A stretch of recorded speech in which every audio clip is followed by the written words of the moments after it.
আমি তাদের জন্য কতটুকু কি করতে পারি জানি না, কিন্তু তাদেরকে বলবো না, কারণ দলের আবার দুঃসময় আসতে পারে। তখন কিন্তু দলের দুঃসময় আবার দাঁড়াবে কিন্তু ত্যাগী নেতারাই। তো ত্যাগীদেরকে যদি অবমূল্যায়ন করি তাহলে আমিও ডাস্টবিনে চলে যাব। আমি এমন এক ব্যক্তি,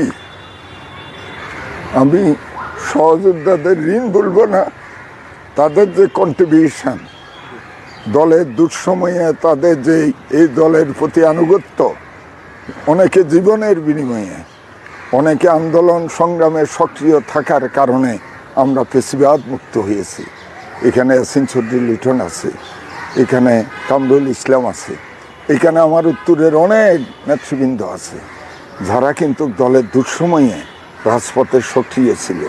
বিশেষ করে 29 অক্টোবর একটা কঠিন সময়ে যারা রাজপথে ছিল তারাই দলের প্রকৃত বন্ধু। এখন স্বাভাবিক কারণে আমি চট্টগ্রাম উন্নয়ন কর্তৃপক্ষের চেয়ারম্যান হয়েছি, 5 তারিখের অনেক লক্ষ্য আমি দেখতে পাই, কিন্তু আমার আইনায় যারা একসাথে আমরা আন্দোলন করেছি তাদেরকে আমি ভুলবো না।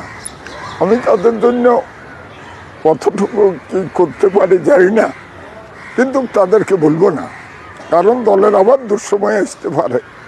তখন কিন্তু দলের দুঃসময় আবার দাঁড়াবে কিন্তু ত্যাগী নেতারাই। তো ত্যাগীদেরকে যদি অবমূল্যায়ন করি তাহলে আমিও ডাস্টবিনে চলে যাব। ধন্যবাদ।